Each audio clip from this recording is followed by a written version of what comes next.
Movie Recap Tagalog here. Dalawang babaeng estudyante na pareho ang pangalan na Minjay, ang sabay na lumipat sa isang high school. Isa sa kanila ay tahimik at gustong manatiling hindi napapansin, habang ang isa naman ay sikat at gusto ng lahat. Nang magpasya ang hindi kilalang si Yumin na kunin ang pagkakakilanlan ng isa, upang magsimula ng bagong buhay at takasan ang masakit na nakaraan, hindi inaasahang magkaugnay ang kanilang mga kapalaran. Sa paaralan, nakilala niya si Ijon, isang tila malamig at supladong estudyante na sa kabila ng kanyang panlabas na anyo ay may mainit at mabait na puso. Habang mas nakikilala nila ang isa't isa, unti-unti nilang pinapagaling ang mga sugat na iniwan ng kanilang mga nakaraang karanasan. Nagsisimula ang kwento sa isang dalaga na nagngangalang Minjay na lumipat sa bagong paaralan. Mayroon lamang siyang isang hangarin na magkaroon ng mga kaibigan sa pagkakataong ito. Sa dati niyang paaralan, tila tinalikuran siya ng swerte. Hindi siya kailanman nagkaroon ng kaibigan. Dahil dito, malungkot siya sa unang araw ng klase. Ngunit may munting sorpresa ang tadhana. Nang ipakilala siya sa klase, mainit siyang tinanggap ng lahat. Napaligiran ng positibong atmosfera, naisip ni Minjay habang recess, marahil sa unang pagkakataon, magkakaroon ako ng kaibigan. Ngunit kahit anong pagsisikap niya, tila walang epekto, iniwasan pa rin siya ng lahat. Doon pumasok sa eksena si Jiwan, ang pinakasikat na babae sa paaralan. Lumapit siya kay Minjay kasama ang kanyang grupo ng mga kaibigan at inalok siya ng pakikipagkaibigan. Nagulat si Minjay na ang ganitong kasikat na mga babae ay gusto siyang maging kaibigan. Agad niyang naalala ang mga tips sa pakikisalamuha na nabasa niya sa internet at sinubukan itong gamitin upang hindi siya kabahan habang nakikipag-usap. Hindi nagtagal, inimbitahan siya ni Jiwan at ng grupo nito na sabay-sabay mag-lunch. Habang naglalakad sila, napuno ng tuwa ang puso ni Minjay. Sa wakas, natutupad na ang pangarap ko. Ngunit dito na nagsimula ang pag-ikot ng kwento. Ipinakilala siya ni Jiwan sa ilan sa mga lalaking kaibigan nito, at sa sandaling makita niya ang mga ito, agad siyang nakaramdam ng matinding kaba. Bukod sa sobrang gwapo ng mga ito, sila rin ang pinakasikat sa eskwelahan. Ang pinakaseryosong mukhang lalaki, si Ijon, ay agad na tumalikod nang hindi man lang siya binati. Ngunit biglang sumabit ang bracelet ni Ijon sa kwelyo ni Minjay, dahilan upang matumba ito. Agad niya itong nasalo, litong-lito sa dapat gawin. Naalala niya ang isang video na napanood tungkol sa pagngiti sa mga alanganing sitwasyon, kaya pinilit niyang ngumiti at mahinahong nagsorry. Si Ijon naman, sa malamig na tinig, ay nagsabi lamang ng kalimutan mo na at umalis. Ipinaliwanag ni Jiwan na sina Ijon at Haejon ay magpinsan, ngunit magkaiba ng ugali. Si Haejon ay matalino, mabait, at ang class president, samantalang si Ijon ay tahimik at malayong lapitan. Doon nagsimula ang tunay na saya sa music class, nang mapilitang magkasama sa isang upuan sina Minjay at Ijon. Lalong bumigat ang tensyon sa silid-aralan na dati nang alanganin ang atmosfera. Determinadong makipagkaibigan, pinilit ni Minjay na maglakas loob at magsimula ng usapan, ngunit ipinasok lang ni Ijon ang kanyang earphones. Naramdaman ni Minjay ang kaunting pagkadurog ng puso. Maya-maya, tinawag siya ng guro at sinabihan na masiyahan sa kanyang bagong paaralan. Binanggit din ng guro na may isa pang estudyanteng lilipat sa klase. Nang makita ni Minjay ang profile ng bagong estudyante, nanlaki ang kanyang mga mata. Ang bagong babae ay may parehong pangalan, Minjay, ngunit mas kilala siya ng lahat bilang Yumin, isang Instagram influencer na may libu-libong followers. Ang mga litrato ni Yumin ay magagara, moderno, at puno ng karisma, samantalang si Minjay ay simple lamang, nakasalamin at tahimik. Ngunit ang pinaka-nakagugulat ay nang mapagkamalan siya ng propesor bilang si Yumin. Napaisip si Minjay, baka pati mga bagong kaibigan ko ay napagkamalan din akong si Yumin. Mali lang ba ang pagkakaibigan nila sa akin? Nalito siya, masaya dahil may mga kaibigan na siya, ngunit natatakot na baka lumabas ang katotohanan. Pagkatapos, muling nag-iba ang takbo ng kwento. Lumapit sa kanya si Haejon at sinabing alam niya ang totoo. Sinundan ito ni Ijon na tiniyak kay Minjay na hindi niya ito ipagsasabi kaninuman. Pagbalik sa klase, pinuri siya ng mga kaibigan dahil sa kasikatan niya sa social media, ngunit sa totoo lang, ang tinitingnan nila ay ang Instagram account ni Yumin. Sandaling naisip ni Minjay na sabihin ang katotohanan, ngunit napagtanto niyang gusto lang ng mga ito na mapalapit sa kanya para sundan siya online. Upang makaiwas sa alanganing sitwasyon, nagsinungaling siya at sinabing hindi na siya gumagamit ng social media. Pagkatapos ng klase, pauwi na siya nang makaramdam ng matinding lungkot. Napagtanto niyang gusto lang maging kaibigan siya ng mga tao dahil napagkamalan siyang ibang tao. Napuno ng luha ang kanyang mga mata. Huminto siya sa isang tindahan upang bumili ng matamis, ngunit habang nagbabayad ng gamot, biglang hinawakan ni Ijon ang kanyang kamay. Nakita raw siya nitong umiiyak sa tulay at natakot na baka may masamang mangyari. Nagpasalamat si Minjay sa pag-aalala nito, saka nagtanong ng isang simpleng ngunit mabigat na tanong. Naisip mo na bang paano kaya ang pakiramdam kung maglaho na lang sa mundong ito? Sumagot si Ijon, hindi kailanman. Siguro ang pinakamainam ay manatiling buhay lang. Pag-uwi ni Minjay ng gabing iyon, narinig niya ang isang kantang pinamagatang Disappear or Stay Alive. Tumagos sa kanya ang pamagat. Pinakinggan niya ito at binasa ang mga komento, doon niya napagtanto na hindi siya nag-iisa. Iniwan niya ang isang taos pusong komento, at agad itong sinagot ng gumawa ng kanta. Ganyan din ang nararamdaman ko minsan. Ngunit may idinugtong pa ito, ang pinakamahalaga ay manatiling buhay. Kinabukasan, dumating na ang bagong estudyante, si Yumin. Ngunit labis na nagulat si Min Jae sa kanyang hitsura. Hindi siya mukhang glamorosa tulad ng sa kanyang mga litrato online. Sa halip, mukha siyang nerdy at tahimik. Sa recess, nakita ni Min Jae si Yumin sa banyo at tinanong, bakit ganito ang ayos mo? Ang ganda-ganda mo at sikat ka. Sumagot si Yumin ng malamig, wala akong kailangang ipaliwanag sa'yo. Doon napagtanto ni Min Jae na sinadya ni Yumin ang magmukhang nerd. Pagbalik nila sa klase, nagbibiruan sina Min Jae at Jiwon. Pinagmamasdan sila ni Yumin mula sa malayo. Habang nakikita niyang nagtatawanan at nagkakatuwaan sina Min Jae at ang mga kaibigan nito, naalala niya ang dati niyang buhay, noong may mga kaibigan pa siya, naglalaro ng make-believe at sabay-sabay na tumatawa. Ngunit matagal na yung natapos. Sa ngayon, naniniwala na siya na walang halaga ang pagkakaibigan. Pagkatapos ng klase, sinubukan muli ni Min Jae na kausapin si Yumin. Ngunit ayaw ni Yumin na makita silang magkasama. Hinila niya si Min Jae papasok sa storage room ng paaralan at malamig na sinabi, huwag kang umasta na parang kilala mo ako. Wala kang alam tungkol sa akin. Doon napilitang magpakatotoo si Min Jae. Ikinuwento niya ang lahat kung paanong ang mga pagkakaibigan niya ngayon ay nakabatay sa pagkakamali ng iba at kung gaano niya kailangan ng tulong. Ngunit malamig lang na sumagot si Yumin, problema mo yan. Ayusin mo mag-isa. Samantala, magkasamang naghahangout sina Yeon at Haejeon gaya ng nakasanayan nilang magpinsan. Medyo kinakabahan, tanong ni Haejeon, interesado ka ba kay Min Jae? Hindi agad sumagot si Yeon. Eksaktong dumating si Jiwon at nagtanong kung ano ang pinag-uusapan nila. Ipinaliwanag ni Haejeon na may mga kumakalat na chismis tungkol kina Yeon at Min Jae na parang may relasyon daw ang dalawa. Parehong nagsimulang mang-asar sina Jiwon at Haejeon kay Yeon, ang emo boy, dahilan upang maging nakakatawa ang eksena. Pagkatapos ay inanunsyo ni Jiwon na maghahanda siya ng party para sa pagtanggap kay Min Jae bilang bagong miyembro ng kanilang grupo. Makalipas ang ilang araw, nagtipon-tipon silang lahat para sa masayang karaoke party. Habang nagkakatuwaan, biglang tinanong ni Yeon si Min Jae kung gusto niyang kumanta ng isang kanta dahil yon nga raw ang welcome party niya. Kinabahan si Min Jae, hindi pa siya kailanman kumanta sa harap ng ibang tao. Sinabi ni Haejeon, bakit hindi kayong dalawa na lang ang kumanta? Ngunit malamig na sagot ni Yeon, hindi ako kumakanta, kuya. Kahit ganon, nag-ipon ng lakas ng loob si Min Jae at nagsimulang kumanta. Laking gulat niya nang marinig ang sarili niyang tinig, malambing, malinaw at maganda. Namangha ang lahat. Nagpalakpakan at naghiyawan ang mga kaibigan niya. Pagkatapos ng kanta, nagpaalam muna siya para pumunta sa banyo. Hindi niya alam, tahimik siyang sinundan ni Yeon. Paglabas niya, inabot nito ang isang inumin at binati siya, maganda yung pagkanta mo. Sa maikling sandaling iyon, may bakas ng interes sa mga mata ni Yeon. Sabay silang bumalik sa karaoke room. Ilang sandali pa, masayang inanunsyo ng mga kaibigan ni Min Jae na sinagot na ni Yumin ang kanilang follow requests sa Instagram. Biglang bumagsak ang pakiramdam ni Min Jae. Akala niya, guguho na ang lahat, ang tiwala, ang pagkakaibigan, ang bagong buhay na pilit niyang binubuo. Ngunit napansin niya ang isang kakaibang bagay, walang kahit isang larawan sa Instagram profile ni Yumin. Bahagyang nakahinga si Min Jae ng maluwag, pero pumasok naman sa isip niya ang isang tanong, bakit tinanggal ni Yumin ang lahat ng kanyang mga litrato? Samantala, nasa balkonahe sina Yeon at Haejeon, muling binabalikan ang isang lumang pagtatalo na hindi pa rin nila mapagkasunduan. Ngunit malamig lang na sinabi ni Yeon, wala akong pakialam. Kinabukasan, sa music class, hindi mapigilan ni Min Jae na mapatingin kay Yeon paminsan-minsan. Napansin ito ni Yeon, at matapos ang ilang segundong tahimik at alanganing sandali, bigla niyang inilabas ang isang pares ng earphones at iniabot kay Min Jae upang sabay silang makinig ng musika. Nabigla si Min Jae, isang malamig at tahimik na lalaki, gumagawa ng ganoong kabait na kilos. Pagkatapos ng klase, nagsimulang mag-selfie si Jiwon kasama ang kanyang mga kaibigan. Aksidenteng nadamay si Yumin sa frame ng litrato, at agad siyang sinisi ng mga babae dahil sinira raw niya ang shot. Sa tipikal na malarina niyang estilo, nilapitan ni Jiwon si Yumin at sinabihan siyang tumabi. Nagkunwaring mahiyain si Yumin, ngunit alam niyang eksakto ang ginagawa niya. Pagkatapos ng photo session, dumaan siya sa harap ng grupo at sinadyang apakan ang sapatos ni Jiwon. Wala siyang sinabi, nagpakita lamang ng inosenteng mukha at tahimik na umalis. Makalipas ang ilang oras, nagkita sina Min Jae at Yumin sa rooftop. Nagpasalamat si Min Jae, sinabing napansin niya ang pagkakabura ng mga larawan sa Instagram ni Yumin. Ngunit binalaan siya ni Yumin, huwag kang masyadong lalapit sa mga babaeng yon. Gulo lang ang aabutin mo. Doon, sa unang pagkakataon, nagbahagi sila ng parehong lihim na iniisip, baka mas madali ang lahat kung magpalit sila ng pagkakakilanlan. Si Min Jae ay nagnanais manatiling sikat, samantalang si Yumin ay gusto lang mamuhay ng tahimik at hindi napapansin. Kaya nagkasundo sila.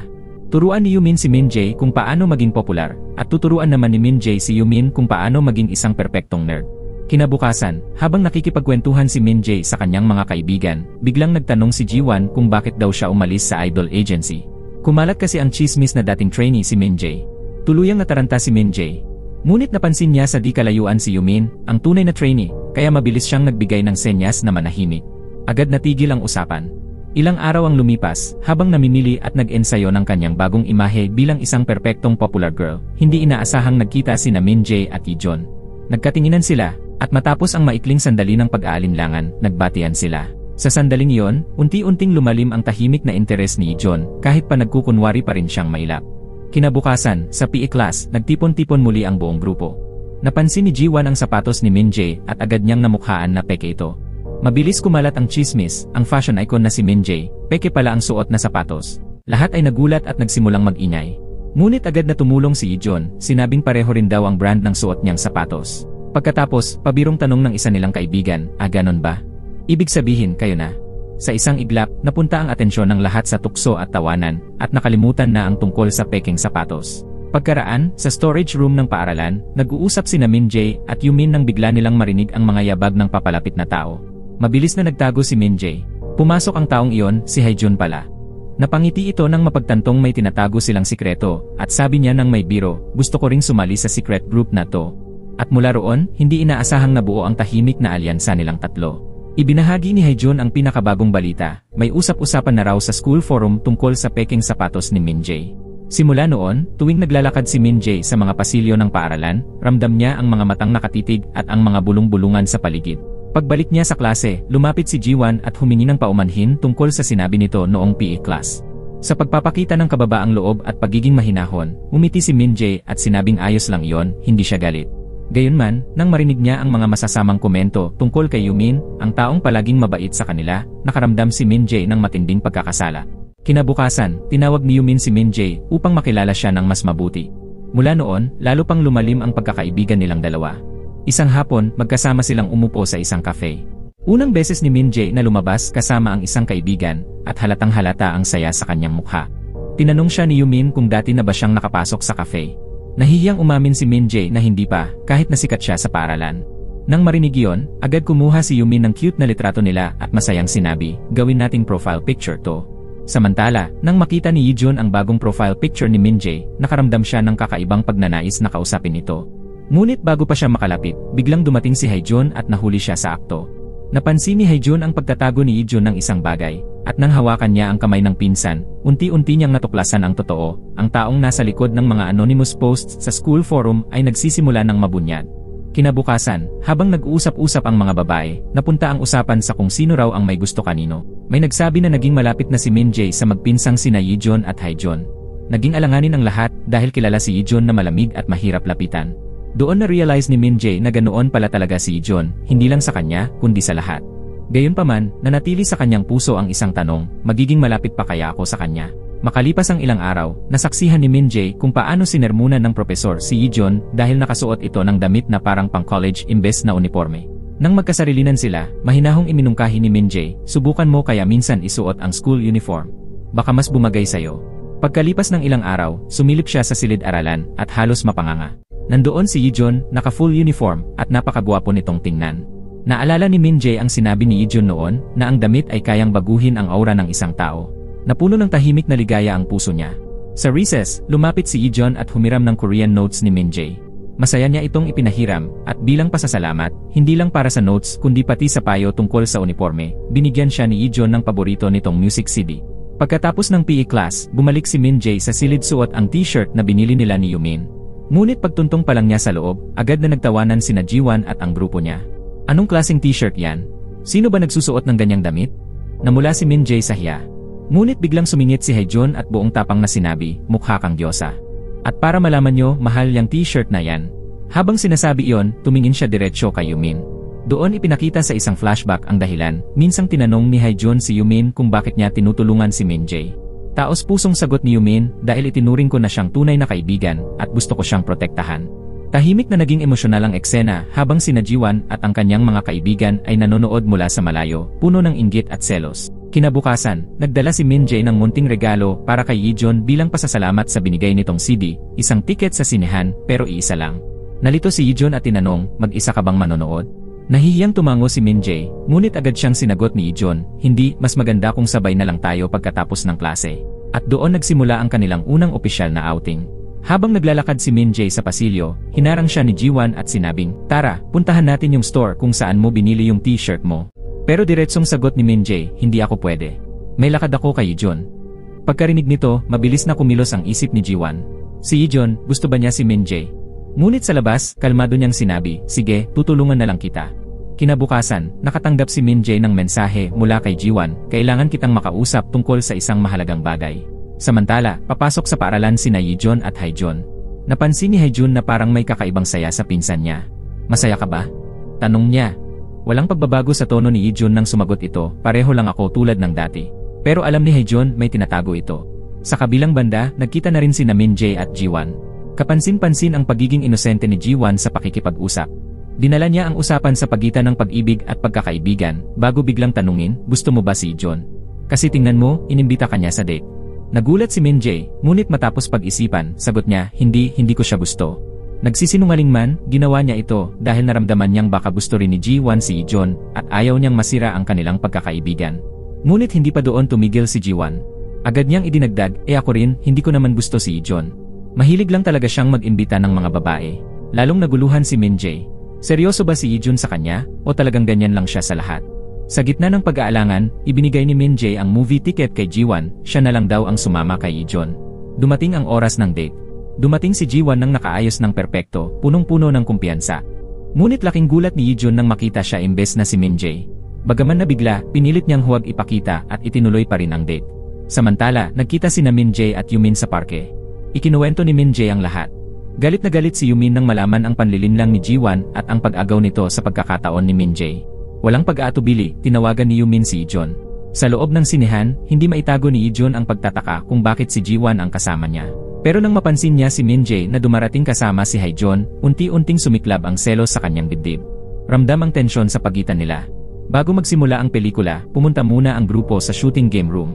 Doon, nagulat ang lahat sa galing ni Min-jae sa barilan. Namangha si Haejeon at masiglang sinabi, ang galing mo. Sabay abot ng high five. Ngunit bago pa man sila magtagpo ng kamay, inilahad din ni Yijeon ang kanya. Sandaling katahimikan, puno ng tensyon ang magpinsan. Pag-upo nila sa loob ng sinehan, hindi na kayang pigilan ni Yijeon ang kanyang emosyon. Habang pinapanood ni Yijeon ang kanyang crush na nakaupo sa tabi ng pinsan niyang si Haejeon at ni Ji-won, lalong naging halata ang kanyang selos. Pagkatapos ng pelikula, agad na hinawakan ni Haejeon ang kamay ni Ji-won at sinabing, hatid na kita pauwi. Ngunit ang totoo, gusto lang niyang iwan sina Min-jae at Yijeon na magkasama. Habang nasa biyahe, naramdaman ni Ji-won ang totoo. Tinignan niya si Haejeon at tinanong, alam mo bang hindi kita gusto? Diretso siyang sinagot ni Haejeon, alam ko. Hindi mo ako gusto. Naiinggit ka lang kay Min-jae, at mas mabuting huwag mong lalampasan ang linya. Natigilan si Ji-won, doon niya napagtanto na hindi pala basta-bastang lalaki si Haejeon. Samantala, magkasabay na naglakad pa uwi sina Min-jae at Yijeon. Mahina nitong tinanong, totoo bang gusto mo talaga akong yayain sa date? Sa loob-loob ni Yijeon, malinaw ang sagot, oo. Ngunit dahil sa kanyang mahiyain at tahimik na ugali, hindi niya agad masabi. Pagkarating ni Min-jae sa bahay, sa wakas ay nakapagsalita rin si Yijeon, masaya ako na pumunta ka sa date. Isang simpleng linya, pero sapat na para mapasaya si Min-jae buong gabi. Kinagabihan, pinakinggan ni Min-jae ang kanta ng paborito niyang artist at nag-iwan ng taos-pusong komento. Nagkataon, napansin ito ng gumawa ng playlist at nagulat na pareho pala sila ng nararamdaman ni Min-jae. Kinabukasan, habang recess at nagkukwentuhan ang mga babae, nakaramdam ng pagkailang si Ji-won. Nagkunwari siyang masama ang pakiramdam para makaiwas sa cafeteria. Ang totoo, naginitnit pa rin siya kay Min-jae, lalo na matapos ang nangyari sa date. Mag-isa siyang umupo at nagtanong sa sarili, kailan ako nagsimulang mainggit sa kanya? Noong una, wala naman siyang masamang intensyon. Inakala lang niyang si Min-jae ay isa pang simpleng transfer student na madali niyang mapapasunod sa pamamagitan ng kanyang peke at matatamis na salita. Ngunit iba si Min-jae, natural siyang mabait at agad siyang minahal ng mga tao sa paligid. Unti-unting naramdaman ni Ji-won na siya na ang naiiwan. Mula noon, nagsimula niyang makita si Min-jae bilang banta, hindi lang sa kanyang mga kaibigan, kundi pati sa kanyang posisyon bilang sentro ng atensyon. Nang makita ni Ji-won ang larawang magkasama sina Yumin at Min-jae, puno ng mga papuri online, napagdesisyonan niyang kumilos. Tinawagan niya ang kaibigang si Dayi at nagsinungaling ng hayagan, gusto ko si Yijeon at sinabi ko iyon kay Min-jae. Pero nakialam pa rin siya sa date namin ni Haejeon. Nagulat si Dayi. Ang kapal niya. Kunwari kaibigan pero traitor pala, ang unang reaksyon niya. Kinabukasan, habang masayang nag-uusap sina Min-jae, Haejun, at ilang kaklase, napansin niya mula sa malayo ang mga dati niyang kaibigan. Lumapit siya para sumabay sa tanghalian, ngunit bigla siyang sinungitan. "Akala namin, nakalimutan mo na kami dahil sa mga lalaki," malamig na sabi ng isa. Gumana ng perpekto ang plano ni Jiwan. Nahiwalay si Min-jae sa grupo, naiwan mag-isa sa cafeteria, basag ang puso. Ngunit ang pinakamasakit sa lahat, nakita siya ni Haejun at Haejun na mag-isa. Lumapit sila para damayan siya, ngunit lalo lang itong nagpasimula ng mas matinding chismis. Hindi nagtagal, kumalat sa buong paaralan, ang galing niya, nililigawan pareho ang dalawang pinakasikat na lalaki. Lubos na nadurog si Min-jae sa narinig. Hindi na niya kinaya at agad siyang umalis. Tumakbo siya papunta kay Yumin at ikinuwento ang lahat. Pinakalma ni Yumin si Min-jae at sinabing, "Wala kang ginawang masama. Hindi sila totoong kaibigan, kaya agad silang tumalikod sa'yo." Kinabukasan, tahimik at malungkot pa rin si Min-jae, ngunit napansin ito ni John. Upang pasayahin siya, ipinakita niya ang isang malungkot na sketch na iginuhit niya, ngunit dahil sa sobrang pagiging katawa-tawa nito, napatawa si Min-jae. Ang simpleng kilos na yon ay tumama ng malalim sa puso niya, higit pa sa inaakala ni John. Samantala, lalo namang lumalim ang nararamdaman ni Haejun para kay Jiwan at maging kay Dayi. Kinagabihan, sinubukan ni Haejun ang isang bagong taktika. Nilapitan niya sina Jiwan at Dayi, at nagkunwaring seryoso, sinabing bibigyan niya si Jiwan ng masterclass in acting. Habang kunwari ay tinuturuan siya, sinabi niyang gusto nilang mag-usap ng sarilinan at hiniling kay Dayi na umalis muna. Agad na nalungkot ang mukha ni Dayi, dahil ang totoo, may nararamdaman siya kay Haejun. Ngunit kahit masakit, tumalikod siya at iniwan ang dalawa. Pagkaalis ni Dayi, hinarap ni Jiwan si Haejun. "Bakit mo to ginagawa? Alam mong gusto ka ng kaibigan mo." Diretsahan at malamig ang sagot ni Haejun. "Ginawa mo rin naman yan. Huwag kang magmukhang inosente sa harap ni Min-jae." At sa kanya idinagdag ang mas mabigat na pahayag, may alam siyang lihim ni Jiwan na walang ibang nakakaalam, at siya lang ang nanahimik tungkol dito. Kinabukasan, matapos ang PE class, isang lumang litrato ni Jiwan ang biglang kumalat sa school forum. Dito, kitang-kita ang dating itsura niya, malayo sa glamorosong imahe na kilala ngayon. Nagulat ang lahat ng estudyante. Kumalat ang chismis na parang apoy, at marami ang nagalit na parang niloko sila. Ang lihim ni Jiwan ay tuluyan ng nabunyag, at biglang gumuho ang mundo niya. Sa isang flashback, ipinakita ang totoo, dati palang biktima si Jiwan ng pambubuli at panghahamak sa eskwela. Hanggang isang araw, nakilala niya si Haejun sa bus stop. Doon nagsimula ang kanilang pagkakaibigan. Pareho nilang pinangarap na kalimutan ang nakaraan at baguhin ang kanilang pagkatao. Kaya't ngayon, hindi maintindihan ni Jiwan kung bakit ang mismong kaibigang tumulong sa kanya noon ay siya ngayong nagpapahiya sa kanya. Naisip niya tuloy, nagsimula lang ba ang lahat ng ito matapos dumating si Min-jae? Ngunit may isa pang lihim na lumabas. Si Haejun, nakilala bilang mabait at simpleng lalaki, ay hindi pala laging ganon. Noong nakaraan, siya mismo ang nag-leak ng video ng pinsan niyang si Yeon habang nag-audition ito sa pagkanta. Pinagtawanan ito ng buong klase at labis na napahiya si Yeon. Kaya nang malaman ni Yeon na siya rin ang may kagagawan sa pagkakalat ng litrato ni Jiwan, hinarap niya ito. "Hindi ka pa rin nagbago." Sinubukan ni Haejun magpaliwanag. "Gusto ko lang tumulong. Hindi ko inakalang ganito ang mangyayari." Ngunit ang katotohanan, mas madilim pa roon. Palagi niyang naramdaman ang pagiging mababa sa sarili kumpara sa pinsan niya. Iniisip na naakit lamang ang mga tao sa kanya dahil sa pinsan niya, hindi dahil sa kung sino siya. Ang selos na iyon ang nagtulak sa kanya na gumawa ng ganitong mga bagay. Sa kasalukuyan, inamin ni Haejun ang lahat kay Yumin. Sinabi niya na siya ang nagpa-viral ng lumang litrato ni Jiwan at siya rin ang nagpakalat ng mga chismis tungkol kay Min-jae. Ngunit sa parehong sandali, dumating si Min-jae at narinig ang lahat. Nabigo ang kanyang puso. Umiiyak siya. Pinagkatiwalaan niya si Haejun bilang tunay na kaibigan, isang mabuting tao. Ngayon, natakot siyang baka ipagtaksil siya nito sa parehong paraan. Kinagabihan, naghintay si Yeon kay Min-jae. Pagdating niya, inamin ni Yeon na galit siya sa pinsan niya at na-miss siya ni Min-jae. Tahimik muna si Min-jae. Ngunit nang magsimulang lumayo si Yeon, pinigilan niya ito at mungkahi, "Tara, magkaraoke tayo. Baka gumaan ang pakiramdam ko." Sa karaoke, napansin ni Min-jae ang pag-aalinlangan ni Yeon sa pagkanta. Sa wakas, nagbukas siya, ibinunyag ang isa pang bahagi ng kanyang nakaraan. Mula nang pagtawanan siya ng pinsan niya sa publiko, natakot siyang muling maging katatawanan. Ang takot na iyon ang humahadlang sa kanya para kumanta. Hinimok siya ni Min-jae ng mahinahon, pinaamo ang damdamin sa pamamagitan ng isang matamis na kanta. Unti-unti, lumiwanag ang mukha ni Yeon at napagtagumpayan niya ang pag-aalinlangan. Kumanta siya ng magandang kanta para kay Min-jae. Naalala ni Min-jae sa sandaling iyon ang lahat ng magagandang alaala nila. Pagkatapos ng kanta, naisip niyang isiwalat kay Yeon ang kanyang pinakamalaking lihim. Ngunit pinigil siya ng takot. Sa halip, isang sorpresa ang dumating. Umamin si Yeon, "Minahal kita, Min-jae." Nabigla siya. Sa kaibuturan, alam niyang hindi siya ganap na tapat sa kanya. Kaya humingi siya ng panahon upang mag-isip. Kinagabihan, masaya at excited, tinawagan ni Min Jae si Yumin at ikinuwento ang lahat. Paano nagpakita ng damdamin si Yeon at hiniling siyang lumabas sa date. Nagpasalamat siya kay Yumin, sabi niya, hindi ito magiging posible kung wala ang suporta nito. Kinabukasan, umupo si Jiwan kasama ang isang kaibigan. Nagbabalak kung paano maibalik ang kanyang tarnished image. Nagmungkahi ang kaibigan niya ng matapang na ideya, magsimula ng relasyon sa bagong transfer student. Isang boy na stylish at athletic. Ngunit napakalupit ng twist, ang lalaking iyon ay walang iba kundi ang ex-boyfriend ni Yumin. Hindi pa alam ng mga babae iyon. Pagkatapos, lumapit si Jiwan kay Min Jae upang makipag-usap at naramdaman ni Min Jae na nagbago na ang dati niyang kaibigan. Nag-alala at nagkwentuhan sila tungkol sa nakaraan, pinakawalan ang mga lumang sama ng loob. Sa unang pagkakataon sa matagal na panahon, pakiramdam ni Min Jae ay maaari silang maging magkaibigan muli. Habang nag-uusap, ipinakita ni Jiwan kay Min Jae ang litrato ng athlete na naging blind date niya. Para kay Min Jae, isa lamang siyang estranghero. Ngunit sa katotohanan, siya rin pala ang lalaking lilipat mula sa dating paaralan ni Yumin. Na-curious, sinabi ni Min Jae na tatanungin niya ang kaibigang si Yumin tungkol sa lalaking iyon. Nang pag-usapan ni Min Jae ang athlete, agad na namutla ang mukha ni Yumin. Lumubog ang kanyang ekspresyon, nagminas ang galit sa kanyang mga mata. Para sa kanya, hindi lang basta lalaki iyon. Isa siyang kutsilyo. Hindi maintindihan ni Min Jae ang ganitong reaksyon. Hindi niya alam na siya rin ang lalaking iyon na sumira sa nakaraan ni Yumin. Lumayo si Yumin, iniwan ang pag-uusap na hindi pa tapos. Ipinakita ng kwento ang isang flashback, 4 na buwan na ang nakalipas.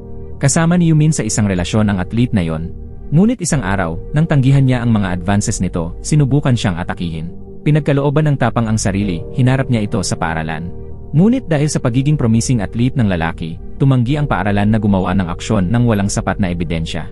Tinawag ang pinakamatalik na kaibigan ni Yumin upang magpatotoo. Ngunit sa isang nakalulungkot na twist, ang parehong kaibigan, na lihim na umiibig sa athlete, ay nagtaksil at nagbigay ng peking testimonya sa pabor ng lalaki. Lubos na nadurog, pinaratangang sinungaling si Yumin. Kumalat ang chismis na mali ang paratang niya sa kanyang kasintahan, at ang buong paaralan ay kumampi laban sa kanya. Kinabukasan, lumayo ang mga estudyante sa kanya at naiwan siyang mag-isa. Dito, tandaan, si Min Jae ay hindi talaga si Yumin. Nasa paaralan lamang siya gamit ang kanyang pangalan. Gayunpaman, natuklasan rin ng tunay na Yumin ang nangyari. Ngunit hindi ito naging hadlang dahil alam niya kung sino talaga si Min Jae. Isang araw, matapos ang klase, kinausap ni Yeon si Min Jae ng pribado. Bagaman awkward ang kapaligiran, umiti siya ng matamis at sinabi na maaari silang maging magkaibigan anumang oras na handa si Min Jae na ibahagi ang kanyang mga lihim. Samantala, hinarap ni Haejeon si Jiwan. Humingi siya ng tawad sa pagpapakalat ng lumang litrato nito at nangako na hindi na siya muling sasaktan ng iba. Sa una, nagduda si Jiwan na may itinatago pa siya, ngunit sa pagkakataong ito, tapat ang kanyang pagsisisi. Bago umalis, diretsahang sinabi niya kay Jiwan na ang obsesyon niya na palaging maging number 1 ay hindi siya dadalhin saan man. Sa panahong ito, tumigil si Yumin sa pagpasok sa paaralan at isinara ang sarili sa kanyang kwarto. Ngunit isang araw, nang lumabas siya, natagpuan niya ang isang sorpresa, isang basket ng pagkain at taos-pusong liham mula kay Min Jae. Naantig sa kilos na yon, naramdaman ni Yumin na tunay na nagmamalasakit kay Min Jae bilang isang totoong kaibigan. Ilang araw ang lumipas, nagkita muli ang dalawa. Umiiyak si Min Jae, hindi batid ang lalim ng sakit na dinaranas ni Yumin. Nanghingi siya na bumalik sa paaralan at ipakita sa lahat na hindi siya sinungaling, kundi isang biktima. Ngunit dumating ang isa pang krisis. Sa panik, tinawagan ni Jiwan si Min Jae. Nagsimula na siyang makipag-date sa gwapong athlete, at sa una, tila maayos ang lahat. Ngunit di nagtagal, ipinakita nito ang tunay niyang ugali, naging agresibo at toxic. Natakot, tumawag si Jiwan kay Min Jae para humingi ng tulong. Si Min Jae, nakasama ni Yumin noong panahong iyon, agad na dumiretso sa tabi niya. Nang hinarap nila ang lalaki, maingat nitong pinaliko ang kwento, ipinapakita ang sarili bilang biktima at sinasabing sinusubukan ng mga babae na sirain ang kanyang karera. Ngunit nanindigan si Jiwan, inilantad siya bilang abusado at hindi mapapatawad. Dumating si Yumin at inilabas ang kanyang alas. Nirecord niya ang buong engkwentro. Sa matalas na determinasyon, binalaan niya ang lalaki, huwag ka na muling lumapit sa mga babaeng ito. Kinabukasan, unti-unting bumalik sa normal ang buhay.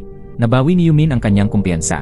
Habang magkasama silang naglalakad papuntang paaralan, sinabi ni Min Jae na may gagawin siya at palihim na lumayo upang makita si John. Dito dumating ang turning point. Inamin ni Min Jae na niloko niya ang lahat, pati ang kanyang matalik na kaibigan. Ibinunyag niya ang katotohanan. Hindi siya ang tunay na Yumin. Hindi na niya gustong maging masipag at tahimik na babae na dati niyang pagkatao. Nais niya ngayon ang kasikatan. Nagulat si Yeon sa narinig. Direktang sinabi niya na hindi na niya gustong maging kaibigan siya. Nasaktan si Min Jae at nagdesisyong umalis. Ngunit may twist. Hindi pala talaga layunin ni Yeon na tuluyang itaboy siya. Sa kaibuturan niya, may gusto siya. Gusto niya si Min Jae na maging kanyang girlfriend.